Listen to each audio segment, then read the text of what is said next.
Assalamualaikum warahmatullahi wabarakatuh. Apa kabar anak-anak Umi semuanya?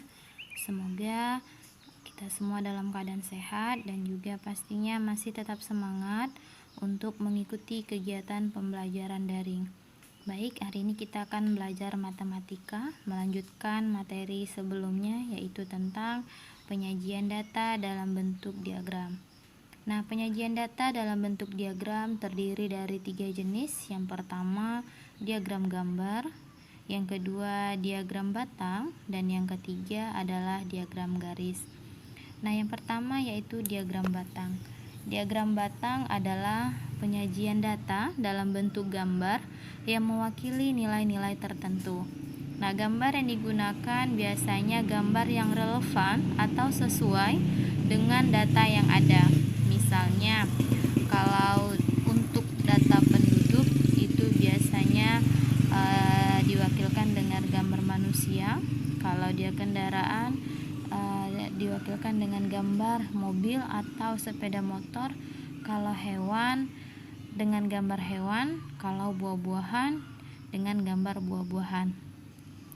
Nah, di sini sebagai contoh, hasil panen mangga Pak Badrun selama 5 kali panen tercatat sebagai berikut.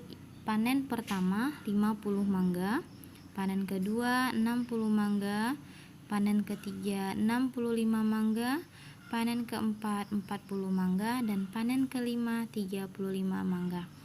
Nah, di sini keterangannya satu mangga ini ya, satu buah mangga. Di sini kita gambarkan dengan mangga karena sini hasil pertanennya mangga. Satu buah mangga mewakili 10 mangga, sedangkan setengah mangga atau separuh mangga itu mewakili dari 5 mangga. Oke. Nah, di sini diminta untuk susunlah data di atas dalam bentuk tabel. Nah, yang pertama, ini tabel 4.7 ya. Panen pertama hasil panennya 50. Jadi kita buat dalam bentuk tabel supaya mudah membaca datanya. Panen kedua ada 60, panen ketiga 60, 65 sampai yang terakhir panen kelima 35, dan totalnya berjumlah 250 mangga. Ini adalah data jika kita sajikan dalam bentuk tabel. Nah, sekarang kita akan menyajikannya dalam bentuk diagram gambar. Nah, bagaimana? Seperti yang sudah Umi sampaikan tadi, bahwasanya satu buah mangga mewakili 10 mangga, sedangkan setengah mangga atau separuh mangga mewakili dari 5 mangga. Panen pertama 50 mangga, maka diagramnya kolom pertama panen, kolom kedua hasil panen. Jadi kita tidak perlu membuat gambar mangga sebanyak 50, cukup 5 mangga saja karena satu mangga mewakili 10 mangga. Jadi karena panennya 50 mangga maka 5 mangga. Panen yang kedua ada 6 mangga, berarti 60 mangga, dan panen ketiga ada 65 mangga, maka 6 mangganya utuh, mangga yang bulat ya, utuh, sedangkan yang satunya lagi setengah, berarti itu menunjukkan 5, jadi 65. Panen keempat ada 40 mangga, ada 4 mangga ya di sini, dan panen yang kelima yaitu 35, maka di sini ada mangganya 3, dan satunya lagi mangganya hanya setengah. Itu menunjukkan berarti ada 35 mangga. Baik, selanjutnya yaitu diagram batang. Apakah yang dimaksud dengan diagram batang? Diagram batang adalah diagram yang menyajikan data dalam bentuk batang-batang atau persegi panjang yang berdiri tegak lurus dan juga horizontal. Nah, di sini contohnya data jumlah pelajar SD, SMP, SMA, dan perguruan tinggi di suatu kota disajikan dalam tabel ya. Oke, nah di sini kita anggap aja nih kota Medan aja ya, karena kita tinggal di kota Medan. Nah, tingkat SD jumlah pelajarnya ada 2550, tingkat SMP jumlah pelajarnya 2250, SMA 1500, dan perguruan tinggi 825. Nah, bagaimana cara kita menyajikannya dalam bentuk diagram batang? Baik, perhatikan. Nah, di sini langkah pertama cara membuat diagram batang yaitu kita membuat garis horizontal ya, yang ini. Yang garis ini naiknya dari 0 ini sampai ke tulisan tingkatan, dan juga garis vertikal tegak lurus. Nah, di garis horizontal ini kita masukkan adalah tingkat pendidikan, karena di sini tingkat pendidikannya SD, SMP, SMA, perguruan tinggi, dan sedangkan di garis horizontal atau garis vertikalnya adalah jumlah pelajarnya. Nah, supaya kita tidak lama nulisnya, kan nggak mungkin nulisnya dari 1 sampai 3000 habis kertasnya.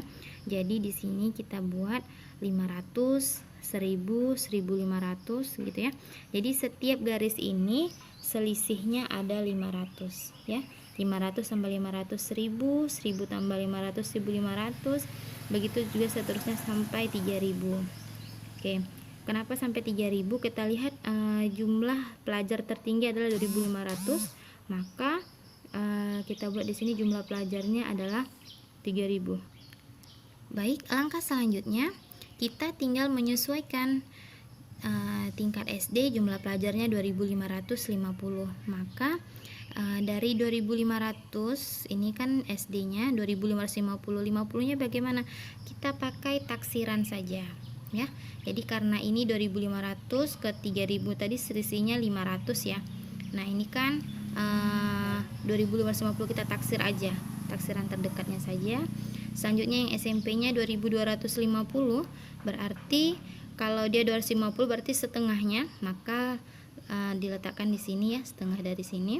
Selanjutnya SMA 1500, tepat di garis ini karena dianya tadi genap, angkanya 1500. Dan selanjutnya perguruan tinggi 825.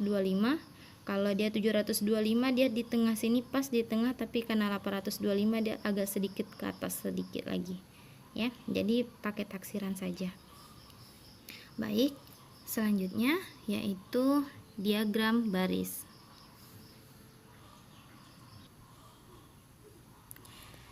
Diagram garis adalah diagram yang digunakan untuk menyajikan data yang didapat dari waktu ke waktu tertentu. Nah, biasanya pada umumnya diagram garis ini untuk melihat perkembangan atau pertumbuhan secara berkelanjutan atau kontinu. Nah, di sini ada contoh yaitu pertumbuhan seorang bayi ditunjukkan dalam tabel berat badan. Nah, di sini tabelnya ya, kolom pertama umur atau bulan. Jadi ini umurnya dalam hitungan bulan masih ya, dan berat badannya dalam satuan kilogram. Nah, bulan pertama berat badan bayi 3 kg, bulan kedua 3,2 kg, bulan ketiga 3,3 kg, dan seterusnya sampai bulan ke-8 berat bayinya adalah 7 kg. Nah, bagaimana cara membuat diagram garis? Nah, langkah pertama, buatlah titik-titik pasangan antara umur dan berat badan. Nah, di sini sama seperti diagram batang. Yang pertama kita membuat garis horizontal ya, dan yang kedua garis vertikal. Nah, di sini di tengah-tengah ini sama seperti tadi, adalah dimulai dari 0. Nah, garis horizontal biasanya di sini menyajikan usia atau umur, yaitu bulan, karena di sini umurnya dalam bentuk masih dalam satuan bulan. Jadi sini 1, 2 sampai 8 bulan. Sedangkan di garis vertikalnya ini yaitu berisi tentang berat badannya dalam bentuk kilogram. Karena di sini beratnya paling tertinggi adalah 7 kg, maka untuk garis ini juga 7 kg. Nah, di sini dari 0 ke 3 berarti ini dia loncat 2 ya. Ini 3 ke 5 ya. 3 ke 5 loncat 2, 5 ke 7 juga loncat 2. Artinya selisihnya 2 kg. Nah, jadi misal, jadi langkah kedua kita hubungkan titik-titik dengan garis. maksudnya kita hubungkan dulu nih ya. Misalnya bulan pertama beratnya 3 kg, maka kita buat aja sini titiknya 3. Bulan kedua 3,2, sama seperti yang diagram batang, kita pakai taksiran saja. Tapi kalau misalnya anak-anaknya mau buat misalnya dibuat satu per satu, misalnya 3, 3,1, 3,2 ditulis di sampingnya juga boleh. Bagaimana caranya supaya lebih mudah dimengerti saja ya dan tidak ribet. Nah, selanjutnya bulan ketiga 3,3, agak sedikit naik ke atas ya. Bulan keempat 4 ya. Berarti kalau dia 4 berarti titiknya berada tepat di tengah antara 3 dan 5. Ya, karena sini 3, di sini 5, maka berarti tepat di tengahnya. Sedangkan ini titik tengahnya ini antara 5 dan 7 adalah 6. Baik, selanjutnya bulan kelima 4,8, sudah hampir ke 5 tapi belum sampai ya.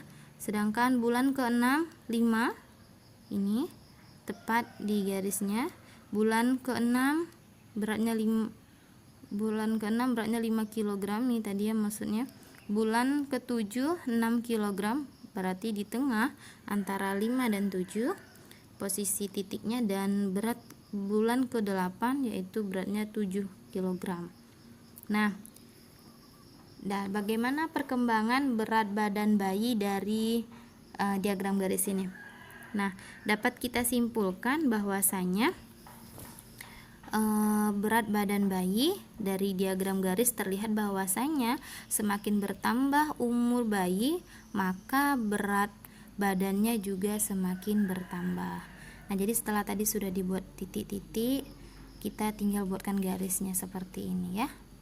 Baik, mudah bukan tentang diagram, tentang penyajian data dalam bentuk diagram?